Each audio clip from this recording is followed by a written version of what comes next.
Ipca lab को 8% गिरा हुआ है। लेकिन क्यों, ये समझना जरूरी है।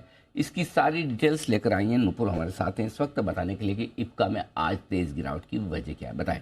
सर, इप्का एक एक्विजिशन करने वाला है यूनिकैम का, जहां पे 33% से ज़्यादा की हिस्सेदारी खरीदने वाला है। सीधा 1000 करोड़ का एक्विजिशन होगा। उसके बाद ओपन ऑफर ट्रिगर होगा, क्योंकि 25% से ज़्यादा है तो 26% का ओपन ऑफर आएगा, जो 800 करोड़ के आसपास होगा।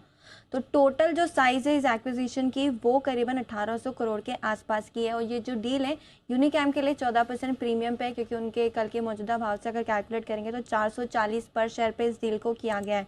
अब इस निवेश के बाद टोटल 59% स्टेक हो जाएगा इप्का का यूनिकैम में। स्टॉक पे इतना बड़ा इम्पैक्ट इसलिए क्योंकि यूनिकैम का बिजनेस 80% एक्सपोर्ट से आता है, जिसमें से 60% यूएस कारोबार है, जबकि इप्का का अगर कारोबार देखेंगे तो पूरा डोमेस्टिक ड्रिवन बिजनेस है यहाँ पर। और जो एक्विजिशन हुआ है वो 2.5 टाइम्स सेल्स पर किया गया है। यूनिकैम की अगर फाइनेंशियल परफॉर्मेंस भी उठा के देखें तो पिछले साल भी 1200 करोड़ के रेवेन्यूज थे, और इस साल भी एक्सपेक्टेड यही है कि 1200 करोड़ के आसपास के रेवेन्यूज होंगे। तो ग्रोथ यहाँ पर फिलहाल टॉप लाइन पे तो नहीं है। एबिटा मार्जिन की बात करें तो FY22 में 9% के मार्जिन थे सिर्फ यूनिकैम के, और 9 महीने के मार्जिन देखे तो वो तो लॉस में था, तो आपको नेगेटिव एबिटा 9 महीने का रिपोर्ट किया था यूनिकैम ने। इसके अलावा अगर जो बेनिफिट इप्का को मिलता है उसके चलते यूएस में 20% का एक्सपेक्टेशन है कि आय तो जुड़ेगी यूएस से, जो यूनिकैम का बिजनेस आएगा इप्का के फाइनेंशियल्स में। लेकिन जो डोमेस्टिक जो हाई मार्जिन बिजनेस है इप्का का वो कम हो जाएगा।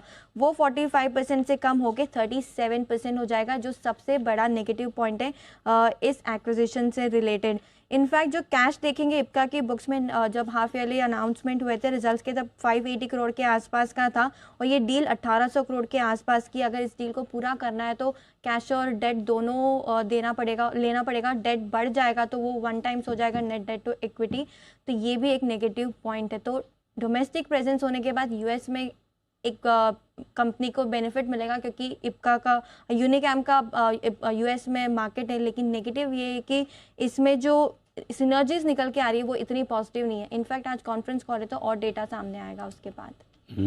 तो ये है, मतलब आपको सुनकर तो मुझे ऐसा लग रहा है आपको कुछ भी अच्छा नहीं लगा इस एक्विजिशन में। नहीं सर,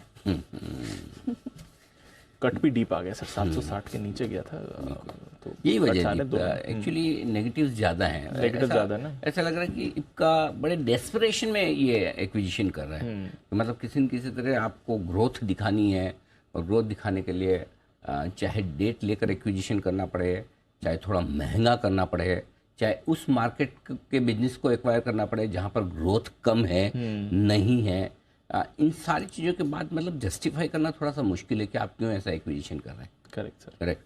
और तीसरी चीज़ ये भी है कि इप्का की उस मार्केट में, उस बिजनेस में एक्सपर्टाइज नहीं है। पहले वो ग्लोबल मार्केट्स में जा भी चुके हैं, लेकिन उतना मज़ा आया नहीं उनको। अब आई डोंट नो, यूनिकैम के जरिए वो करना चाहते हैं, तो लेट्स सी क्या होता है। बट मार्केट का क्लियर कट मैंडेट है कि मज़ा नहीं आया, न मज़ा इनको आया, न यूनिकैम के शेयर होल्डर्स को आया।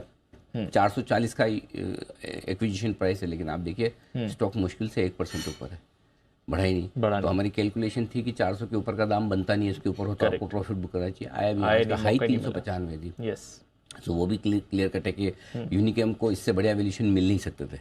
Correct sir. सो फुली वैल्यूड है स्टॉक। अब तो खाली ये कि आर्बिट्राज के हिसाब से कोई खरीदे और वो टेंडर करे, वो वाली बात, वो लंबी प्रोसेस है जो ब्याज का कैलकुलेशन करके करना है। इसीलिए स्टॉक, नहीं तो कोई और सिचुएशन होती तो स्टॉक भाग भी सकता था। Right sir. लेकिन ये तो 400 भी पार नहीं कर पा रहा। सो आई थिंक म्यूटेड रिस्पॉन्स, एकदम ठंडा, जिसे ढीला ठंडा रिस्पॉन्स कहा जाए, वो है।